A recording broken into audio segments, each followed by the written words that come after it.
Oke, baik. Perkenalkan nama saya Haris Setiawan. Saya bekerja sebagai dosen di program studi Bahasa dan Kebudayaan Jepang, Fakultas Bahasa dan Budaya Universitas Dharma. Kemudian saya juga sedang bertugas sebagai Wakil Dekan 3 Bagian Kemahasiswaan di Fakultas Bahasa dan Budaya.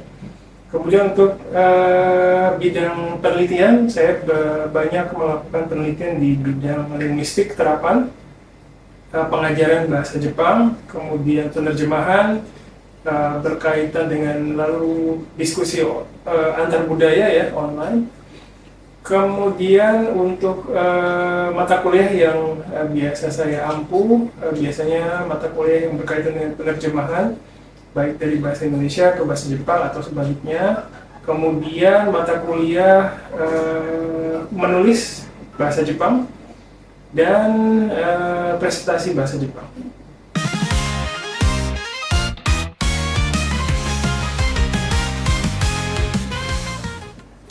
Baik, terima kasih. Jadi awalnya saya tertarik dengan Jepangan itu sama seperti halnya orang Indonesia yang lain ya, karena lihat film animasi Jepang ya, Doraemon dan lain-lain.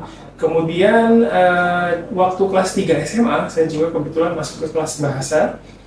Karena tidak ada minat masuk ke kelas IPA atau IPS ya, masuk kelas bahasa, dan kebetulan sebagai bahasa asing pilihannya itu ada bahasa Jepang. Jadi dari situ saya mulai belajar secara formal ya mengenai bahasa Jepang dan jadi suka karena saya suka pelafalannya ya.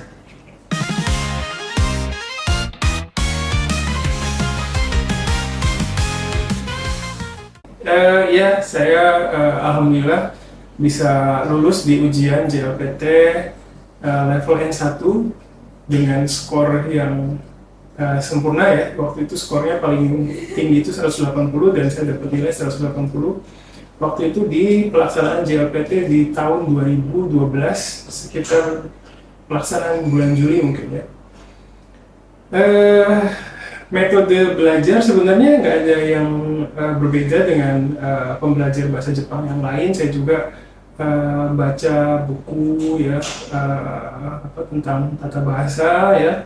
Kemudian karena waktu itu saya merasa saya lemah di kosakata, jadi saya banyak belajar mengenai kosakata dan saya banyak lihat berita lewat streaming di YouTube waktu itu ya, jadi banyak lihat berita-berita tentang Jepang di YouTube.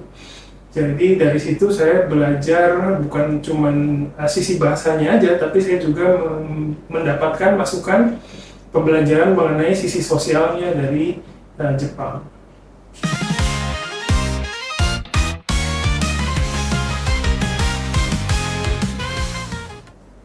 Oke, baik, terima kasih.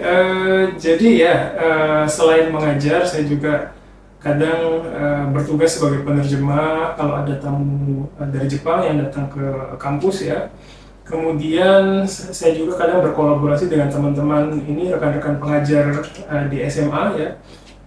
Entah menjadi narasumber atau jadi juri lomba pidato.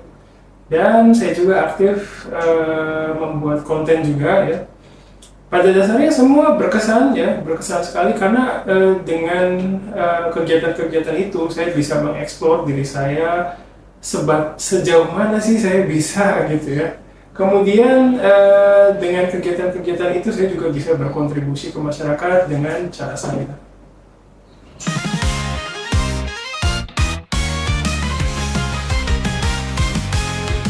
Terima kasih. Jadi pada dasarnya saya belum mahir ya dalam mengatur waktu kerja saya sendiri ya. Saya juga masih belajar.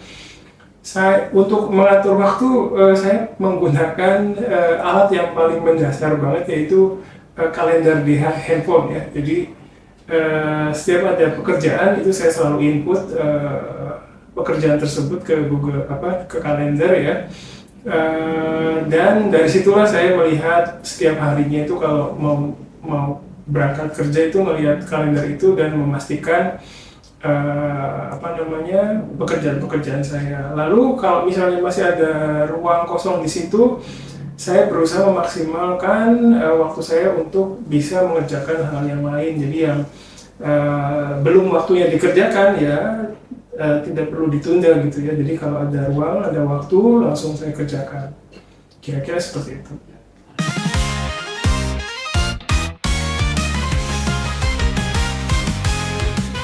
Baik, terima kasih. Ya, jadi kalau penelitian itu saya nggak sendiri ya, jadi berkolaborasi dengan dosen-dosen lain, berkolaborasi dengan mahasiswa ya. Jadi dengan memanfaatkan ya lingkungan sekitar, kita berusaha membuat kontribusi ke masyarakat dalam bentuk penelitian.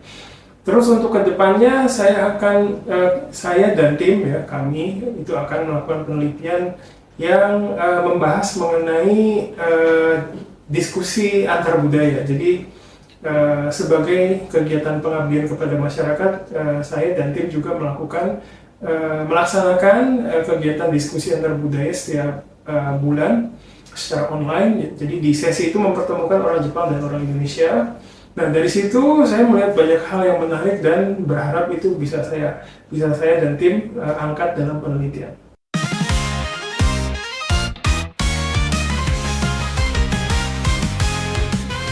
Jadi tantangan yang paling berat adalah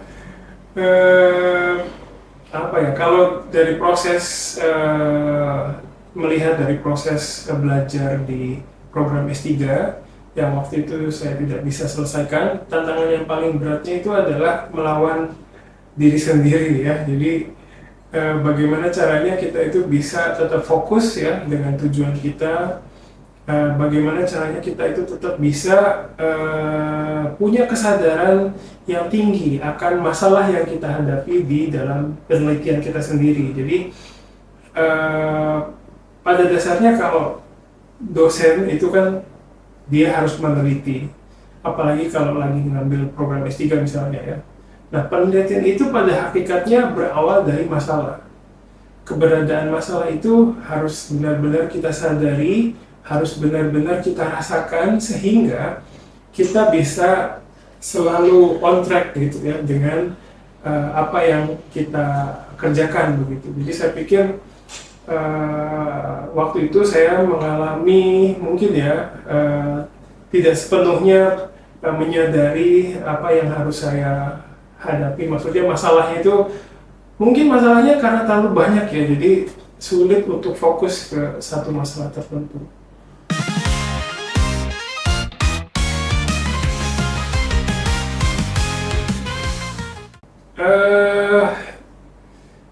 Momen yang paling membanggakan, yang bikin saya senang ya, bikin bangga itu ya pada saat lihat mahasiswa ya jadi wisuda ya, jadi wisudawan ya.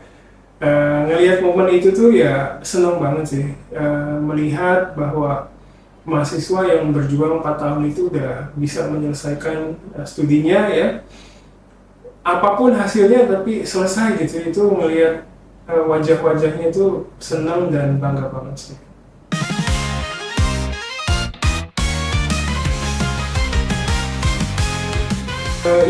Saya alhamdulillah dapat kesempatan belajar di Jepang, dapat kesempatan 2 kali.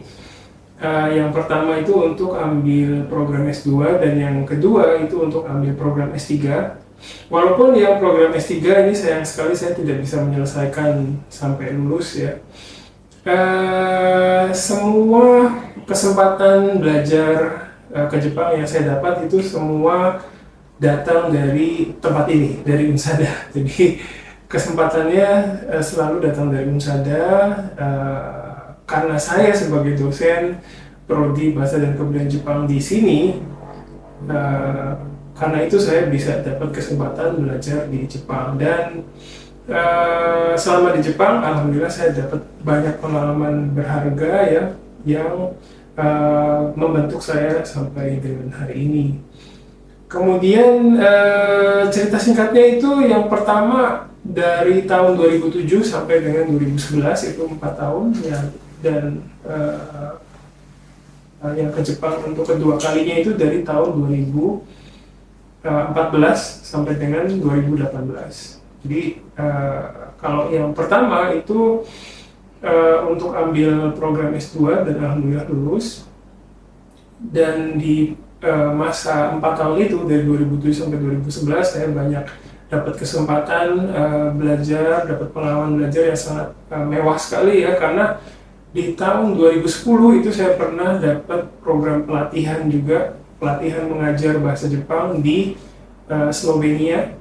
Mungkin ada yang tahu juga Slovenia ya. Jadi dapat kesempatan itu ya, mengajar bahasa Jepang untuk orang asing, tapi saya sendiri orang asing gitu ya. Jadi dapat pengalaman yang berharga. Kemudian di tahun 2000 ke Jepang yang kedua kalinya itu dari 2014 sampai 2018. Di situ juga saya banyak dapat pengalaman berharga sebagai pelajar ya, pelajar asing maupun sebagai peneliti. Walaupun memang pada saat itu saya ambil program S3 dan belum berhasil ya menyelesaikan program S3 tersebut.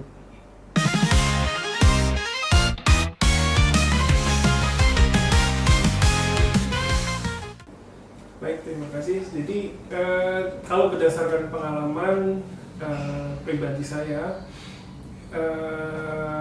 usahakan kita bisa dapat banyak pengalaman sebelum lulus kuliah. Jadi usahakan kita bisa terlibat di berbagai macam kegiatan, melibatkan diri ke berbagai kegiatan sehingga nanti dari pengalaman itu kita mendapatkan insight ya, mendapatkan sudut-sudut pandang yang kita tidak pernah lihat sebelumnya. Dan dengan pengalaman itu, dengan sudut-sudut pandang yang kita dapatkan dari kegiatan yang kita ikuti, itu akan berguna sekali ketika kita menghadapi masalah di kemudian harinya ya. Jadi dengan pengalaman yang sudah kita kumpulkan, saya yakin kita bisa melihat masalah itu dari berbagai sudut pandang. Dan kadang kalau orang lain melihat itu sebuah masalah, justru dari sisi kita itu bukan masalah gitu. Kadang bisa juga melihat seperti itu. Jadi saya berharap kepada para mahasiswa banyak ikut kegiatan, libatkan diri ya dengan kegiatan apapun itu. Yang penting mahasiswa dapat banyak pengalaman sebelum mereka lulus. Oke, itu aja dari saya. Tetap semangat dan tetap produktif.